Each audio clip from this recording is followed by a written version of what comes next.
Okay, so good morning, good afternoon for me, but good morning for everyone. We are going to talk about a thymic tumor with controversies with Dr. Luis Gerardo Garcia Herreros. We are going to try to understand the way we can approach our teams to invasive thymic tumors and the necessity of neoadjuvants or the multimodal therapy we should use in each case. So Dr. Luis Gerardo, please start your case and we are going to interrupt you if we have any doubt, right?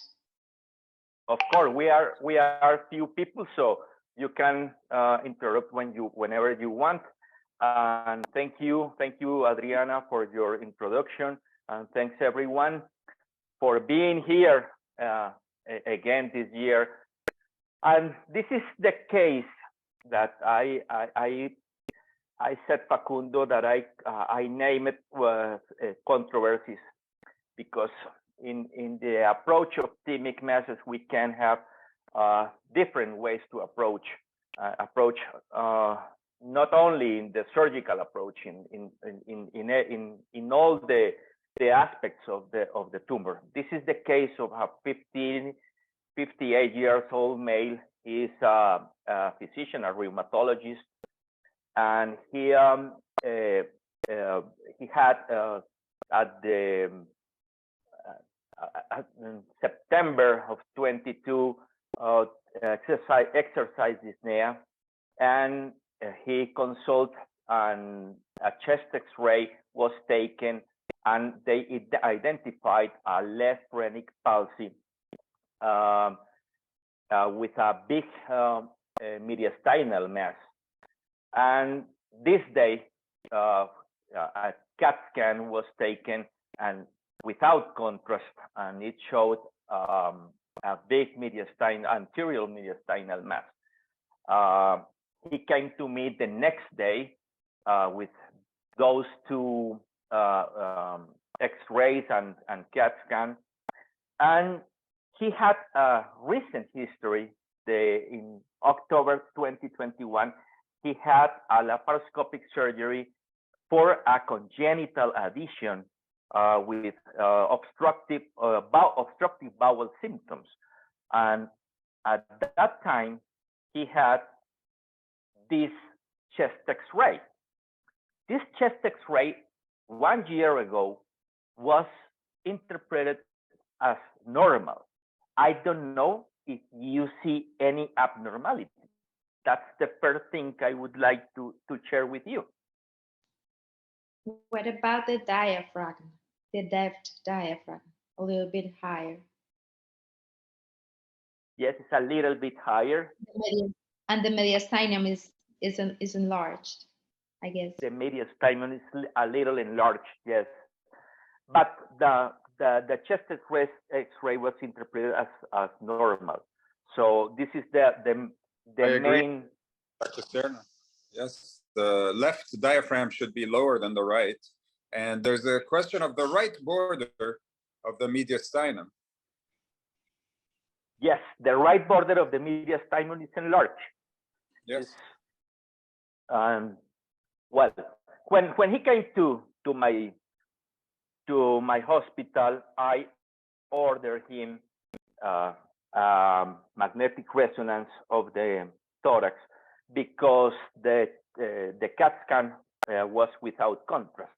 So I didn't want to lose time with him, and I preferred to have because it was a very big mess, the possibility to have to see if it was resectable with the vascular invasion. So I will show you here. You can see this very big mass with the innominate vein involved, completely surrounded by the tumor. Here you can see that very big mass and the innominate vein involved. And when you go down, you can see here that the planes of the posterior part of this mediastinal mass was not clear. Right here, in the pericardium, in the side where the pulmonary artery is, the plane is not very clear. Here also, this is the sagittal view of the mass. You can see here that the innominate vein is involved in the posterior face, and the anterior face of the aorta could be involved. So this is another sagittal view. So less than 1/3 of the aortic circumference is involved. Yes. Yes, Less but than the 1/3. vein is almost surrounded. Yes. The innominate vein is almost surrounded. Yes. And the dimensions of the mass were what is the measures of the mass, the dimensions? This mass had 14 centimeters in the longest axis, so it was a very big mass. What would you do right now? I planned go to surgery, perform a CT guided biopsy, and have a PET CT. Did anyone go to surgery immediately with this case? No. I don't think so. Yes, I think the same, because we could have a diagnosis, for example, of a lymphoma. It could be a lymphoma. So I think that everyone would prefer to have a guided biopsy of the lesion. So A question. Yes. Question. Lymphoma, obviously, that would be helpful. What about thymic carcinoma versus thymoma? Would it change your approach? I think it would possibly change mine for consideration of preoperative therapy. I don't know the other people on the call, what they think about that. Maybe the difference is the type of chemo that the oncologist decide to give. Yes, it could change. I could change the approach, having a good biopsy and a differentiation between thymoma and thymic carcinoma. I think so. This is the PET scan that we had, and we perform a CT biopsy, and the biopsy results is fragments of epithelial neoplasia with atypia suggestive of thymic origin. What would you do? Again, go to surgery, neoadjuvant chemotherapy, definitive radiotherapy, or chemoradiotherapy as definitive treatment option. Neoadjuvant chemotherapy is the type of term. Yes. Okay. And what about committee, your multidisciplinary committee? What did they thought? Yes, and in our multidisciplinary committee, my proposal was to give him neoadjuvant chemotherapy. Some of the oncologists, of the clinical oncologists, disagree, because with the argument that chemotherapy for thymomas was not very effective. Yes, I will agree with your oncologist on this one. I disagree. Of course, but I disagree also, and that was Yes. the discussion, and that's why I insisted, and I obviously show them some evidence that is in the clinical environment to support my option. What I show them is that this tumor had a chance of no resectability, and that the main goal in thymic tumors, thymomas or thymic carcinoma, are the complete resection. So my point was that the preoperative chemotherapy improved resectability, and that's a part of the discussion. So it's excellent that Abbas don't think like us, and that's part of our discussion. And I show them some evidence, and the evidence of chemotherapy in preoperative, it is from 1993. This is a very old article that shows that the resectability could be improved with chemotherapy in invasive thymomas like the one that we are having, because we are having a thymic tumor that has invasion to the phrenic nerves. So it's an invasive. And this is another information that I showed them. This is an article that shows that the induction chemotherapy, even though does not improve the overall survival, improves resectability in patients with advanced stage 3 Masaoka or stage 4A Masaoka, and improves the resectability. This is another. This is the result of that article. This is another evidence in where this is very recently, it's July 2021, an analysis some studies with the induction chemotherapy, and shows that in most of them the resectability is improved.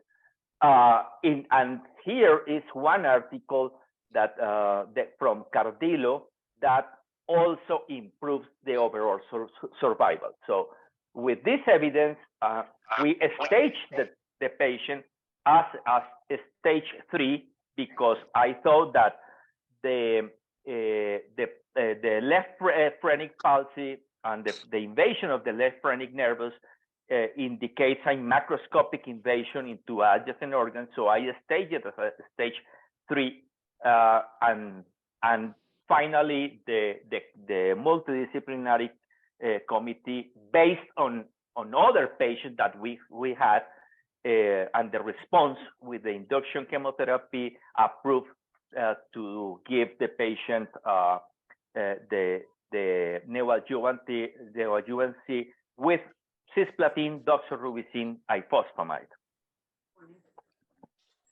This is the CAT scan after 3 cycles of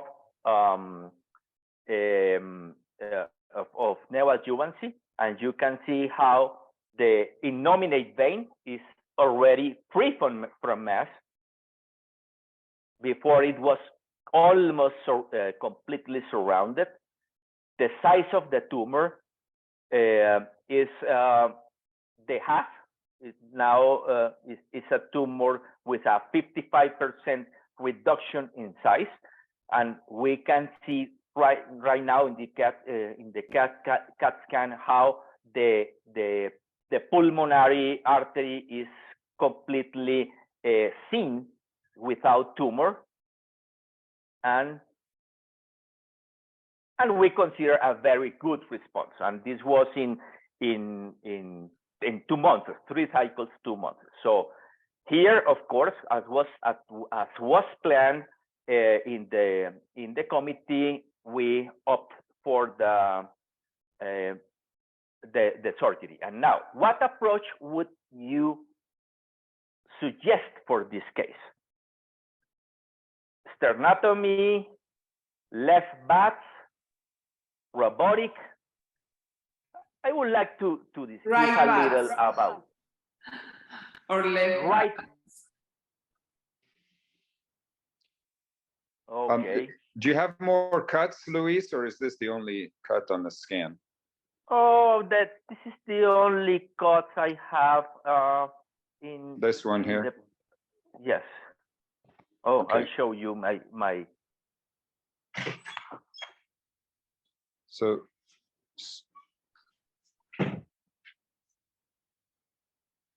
I agree with Stella. I would also do right robotic.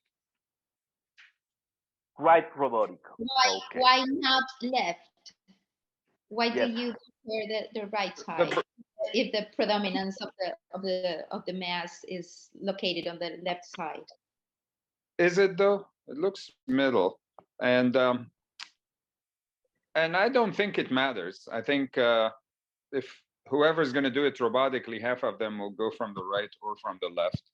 I don't think it matters. However, that brachiocephalic used to be encased, the left brachiocephalic, and I would like not to injure it at the superior vena cava. So I'm expecting, I need to look at the scan at all the cuts, but if there's a question of involvement, I will probably want to divide it at the level of the cava. Okay. I have always found that the minimal invasive approach is very difficult in cases of invasive thymomas and thymic carcinoma. That's why I, of course,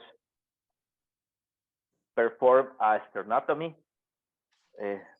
Here you can see up there the innominate vein, and what is lined in yellow is all the big, still is a big mediastinal mass, but we could resect it very. It was a very hard tissue, very sticky to the surrounding pericardium, to the innominate, and we could free the left phrenic nervus, but it was hard to separate the thymoma with the pericardium. So I think that doing this by that is very difficult, and I have tried in other cases, and I think it's not easy, and I think it's not safe to do it. So that's what I prefer to make a sternotomy.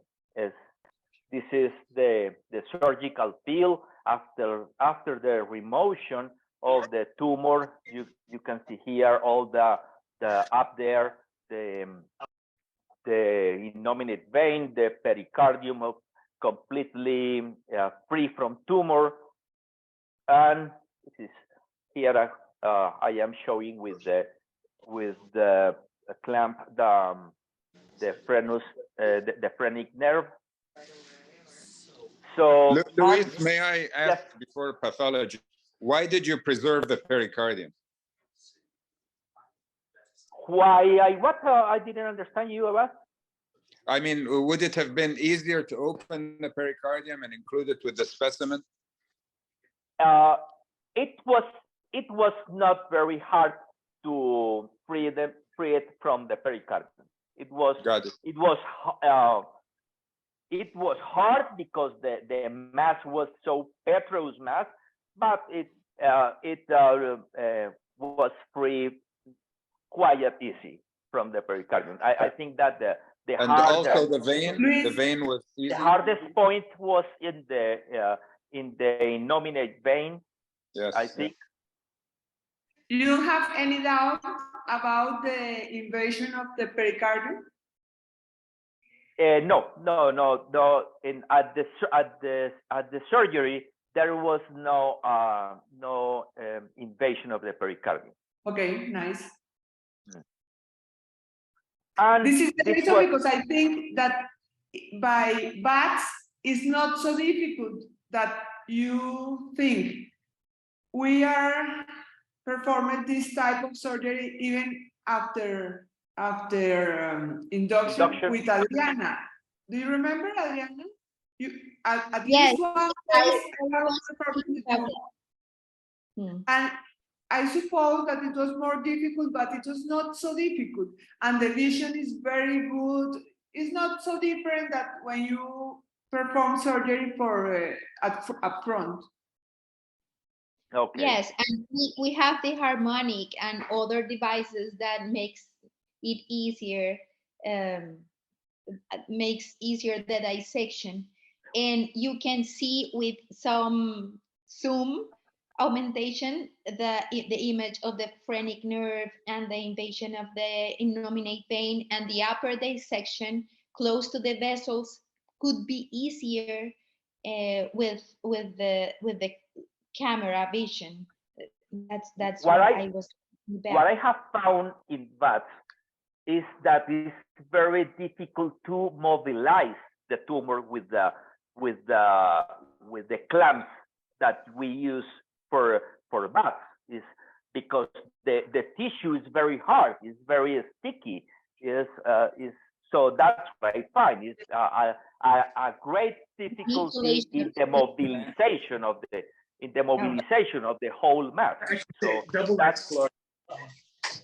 I totally agree, Luis, and also the danger of violating the capsule, especially for low-grade thymoma, that can stay like this for years. If you violate the capsule, there will be danger of spread. So it's not an easy, minimally invasive procedure, and you have to obviously have strong skill and experience, because mobilizing the tumor is the key. I totally agree with you. In fact, the only other addition is, I will say, I'm tempted when I'm doing these robotically or thoracoscopically to actually take more than I think I would if I was doing it through a sternotomy. So for example, I would have probably included the pericardium and maybe even the vein, because you're right, with thoracoscopic approach, you don't have as good a feel as with your hands. Yes, that's what sometimes what I thought. Sometimes you have the difficulty to see the other phrenic nerve on the other side. I think that. But if you approach it by the right side, you can have complete control of the right phrenic nerve. That's right. The advantage of using the right side. That's right. That will be one of the reasons I would choose the right side on this case, because of the left phrenic nerve palsy. Yes. So I would choose the right side on this case because of that. Luis, did you preserve the left phrenic? Yes, I could preserve the left phrenic nerve. Yes, I could separate it all, even though until now there is no left diaphragm movement yet, but maybe in the future, maybe. I totally agree. I totally agree, but I wonder what everyone else thinks, that in this case, I would have also tried to skeletonize the phrenic nerve, unless it was totally encased. Yes. Right. I have a question. It was not easy to skeletonize the left phrenic nerve. It was quite easy. Did anyone had a case? The pathology report. Pardon me, Facundo?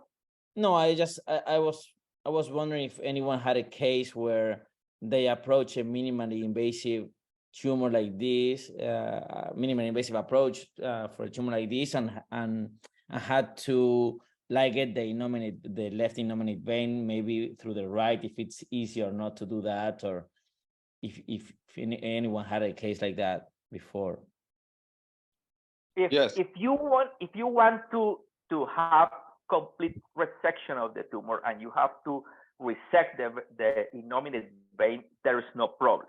You can do it without any problem, and if it improves your resection, you can do it. Right. My question would be if it's easy to do it through minimally invasive technique, either VATS or robotic approach. Yes, Facundo, I would tie it. There's not much room to staple. Right. It's very high up and you won't know if you're completely around it.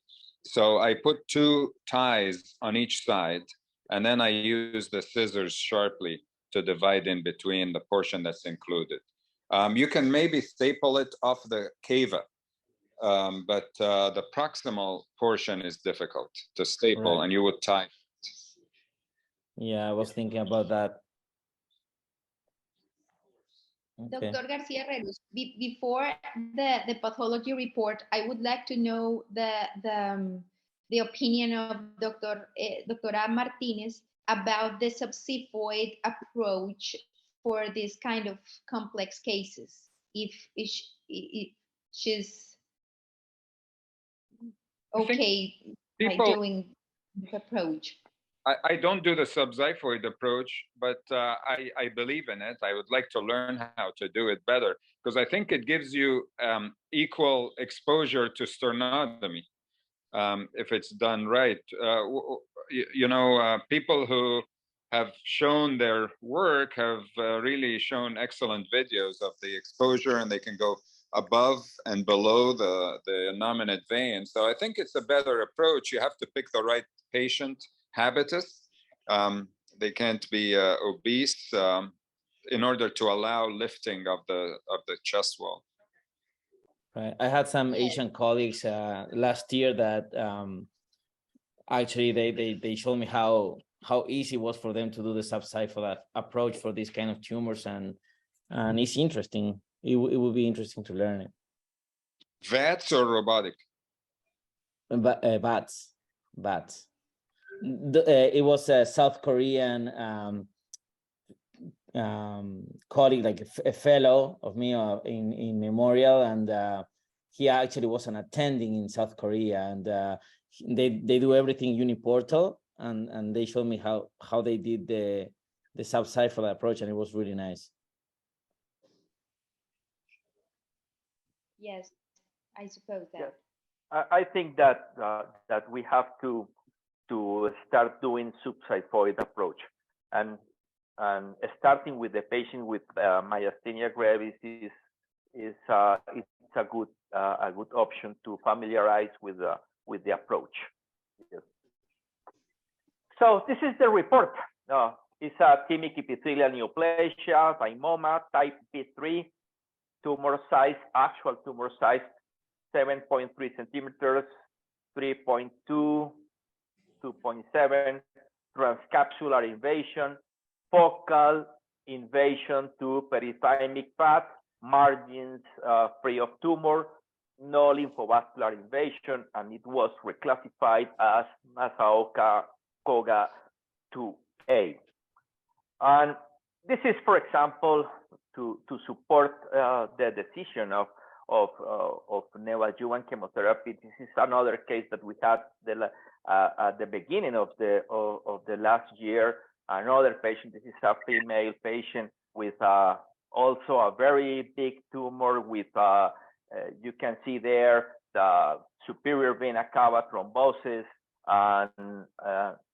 and this is another the compression of the innominate vein, and it was also an invasive thymoma. We did the same neoadjuvancy, and these are the results after neoadjuvancy. And this patient was also removed surgically with complete resection, and right now she's free of tumor.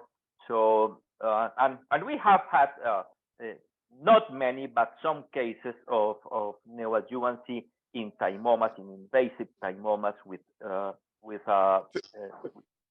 very well response of the patients. Two questions, Luis. Is it always cisplatin, ifosfamide, and do you ever consider radiation? Not for induction, Abbas. I am not the best friend of radiotherapy as induction. I don't know why. I don't feel comfortable with radiotherapy as induction. In any case, let me tell you, I'm not even. I do not agree with the induction radiotherapy, for example, in esophageal carcinoma. I think that morbidity postoperative morbidity increases. That's my point of view. I know that the clinical results in preoperative radiation is not bad, but I think that kind of radiotherapy increases the morbidity. That's my feeling. And I think, excuse me, sorry. Go on. No, the other point in our country is that the most of the oncologists don't like very much the combination about the tolerance. I think, especially in these patients with thymomas, or especially thymomas, that the age is not so